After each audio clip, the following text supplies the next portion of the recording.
El poeta y la amada inmóvil. Según Carlos Monsiváis, el poeta Amado Nervo era un solterón dedicado a sus libros y poemas que no creía en el matrimonio, cuando fue enviado a París por un periódico para cubrir la Feria Mundial. Allí fue que se topó con Ana, una mujer a la que describió como rubia y nevada. La mano que teje los destinos nos puso a Ana y a mí frente a frente.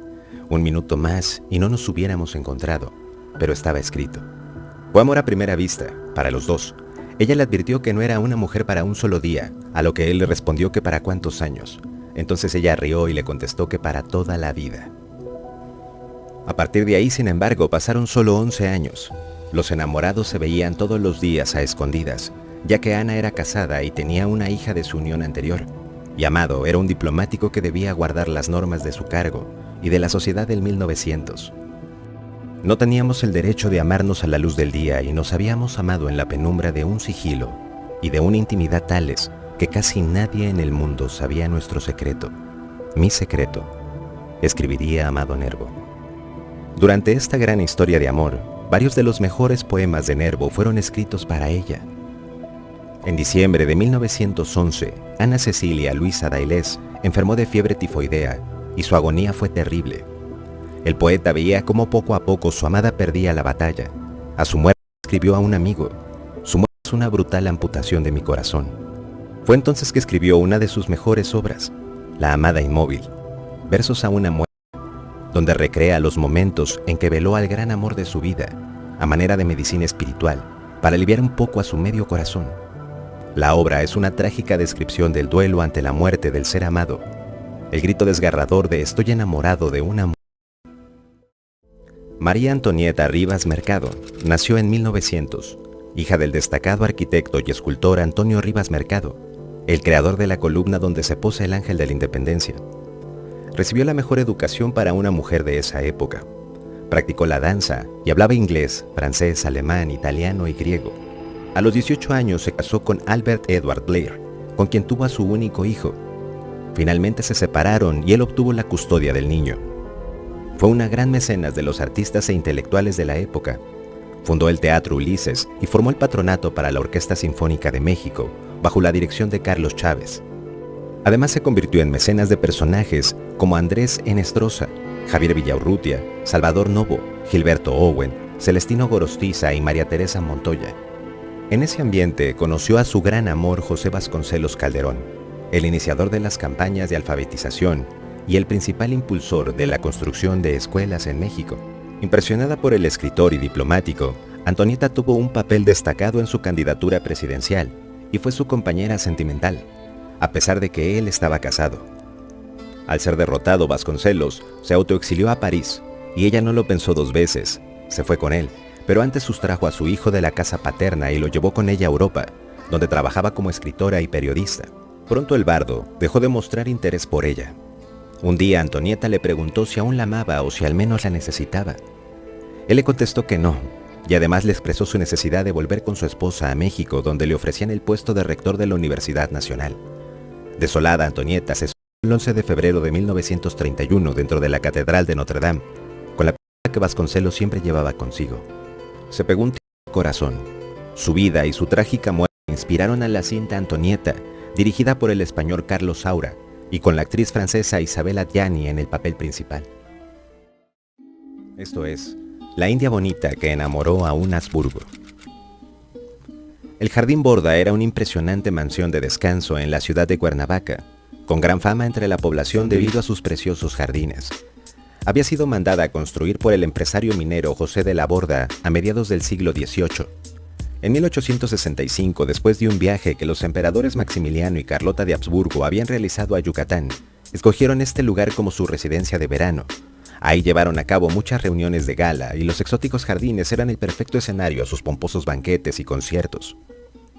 Un día el emperador, que hacía solitarios recorridos por el jardín, ya que gustaba de cazar mariposas e insectos para su colección privada, conoció ahí a una hermosa joven. El nombre de la joven era Concepción Sedano. Algunos cronistas la nombran como Margarita Leguizano Sedano, una indígena hija de jardinero en jefe que ayudaba a su padre a cuidar las plantas y las flores. Es sabido que la relación entre Maximiliano y Carlota no era nada apasionada, sino más bien conflictiva. Cuando conoció a la adolescente de 17 años quedó cautivado. Empezó a realizar más viajes a Cuernavaca, pero ya sin Carlota. Incluso algunos historiadores señalan que partía a las 3 de la madrugada de la Ciudad de México para poder llegar antes de mediodía para estar con su amada.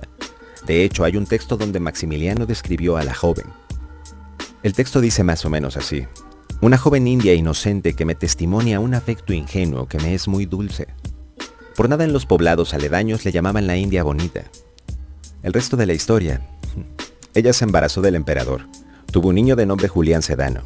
La emperatriz se enteró y se encargó de que el embarazo permaneciera en secreto.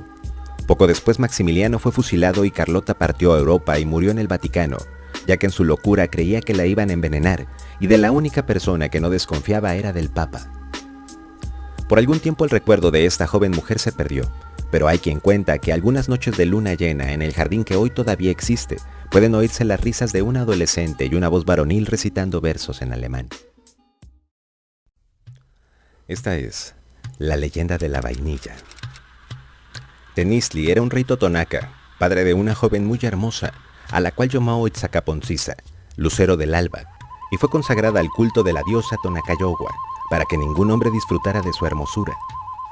Un día, con el pretexto de depositar una ofrenda, la joven salió del templo para encontrarse con un joven de nombre Itzcatán Oxga, joven venado, que la había estado enamorando en secreto, a pesar de que ambos sabían que podían ser sacrificados por ese amor prohibido.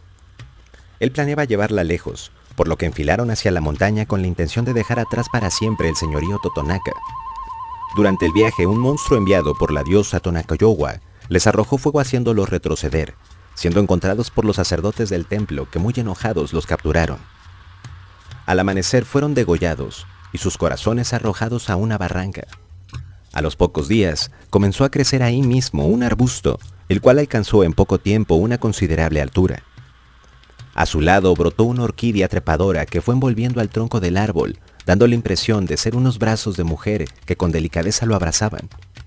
La frágil orquídea parecía a su vez protegida por la sombra del árbol y continuó creciendo, llenándose de hermosas flores de un pálido tono amarillo. Eran tan hermosas las flores y tan grande y vigoroso el arbusto que llamó la atención de todo el pueblo. Los sacerdotes concluyeron que la sangre de los jóvenes había sido transformada en el arbusto y la orquídea. El asombro fue mayor cuando las delicadas flores se convirtieron en delgadas y largas vainas que al madurar se desprendían un dulce y penetrante aroma.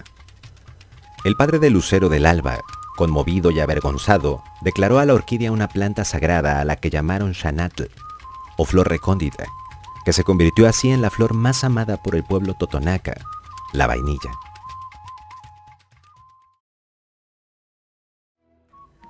Esto es Los Amantes Eternos. Cuenta la leyenda que el joven guerrero Popocatépetl pidió en matrimonio a la princesa Iztaccíhuatl, hija del cacique de los tlaxcaltecas, quien accedió a la boda, la que se fijó para cuando el joven regresara de una gran batalla. Durante la espera, un enemigo del joven guerrero le mintió a la princesa diciéndole que su gran amor había muerto en combate. Con el corazón roto de tristeza, Iztaccíhuatl murió. Tiempo después, el guerrero regresó triunfante y se enteró de la triste noticia. Popocatépetl, en medio de su dolor, decidió honrar su amor y mantener el recuerdo de su princesa entre su pueblo. Mandó a construir una tumba en la cima de una solitaria montaña, desde donde nunca más bajó. El joven se recostó al lado de su amada en la cúspide y, tomando una antorcha, se arrodilló enfrente de ella y la acompañó en el sueño eterno. Los dioses, conmovidos con su amor, incluso los transformaron en dos grandes volcanes. Se dice que Popocatépetl de vez en vez despierta y se acuerda de su amada. Entonces su corazón tiembla y su antorcha lanza fumarolas de humo en honor a su amor eterno.